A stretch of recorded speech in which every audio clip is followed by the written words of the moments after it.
आज अचानक गावी जायचा प्लॅन झाला होता आणि माझी तर पूर्ण तारंबळच उडाली होती. आता गावी आम्हाला लग्नाला जायचं होतं, तसं तर त्यांचं फिक्स होतं जायचं, पण माझं सारखं तळ्यात मळ्यात चालू होतं. आणि शेवटी आज म्हणजे लग्नाच्या आदल्या दिवशी मी ठरवलं जायचं म्हणून. आता तुम्हाला तर माहीतच आहे ट्रेनला आता किती गर्दी असतात. तिकीट तर मिळाली होती, पण ती ट्रेन एवढी लेट होती की आम्ही डायरेक्ट लग्नाला न पोचता घरी वरात आणायलाच पोचलो असतो. गावी नेण्यासाठी मला लाडू बनवायचे होते, त्याची पूर्वतयारी करत होते. सर्वात मोठं काम म्हणजे गूळ बारीक करायचं. आता ते मी किसून ठेवलं. तेवढ्यात मिस्टर आले खेळून.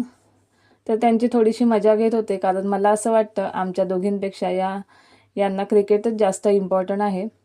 असो, काही बाकी कसलं व्यसन तर नाही माझ्या नवऱ्याला, हे एकच व्यसन खूप आहे. घाई तर खूप झाली होती, पटापट जेवण वगैरे आटपलं आणि लाडू बनवायला घेतले. तर माझी पिल्लू बघा कशी माझ्यासारखेच लाडू बनवायचा प्रयत्न करते. येत तर नाही, पण तिला ना खेळण्यापेक्षा माझ्या कामात लुडबुड करायला जास्त आवडते. तुमची पण मुलं अशीच करतात का? कमेंट करून मला नक्की सांगा. चला बाय.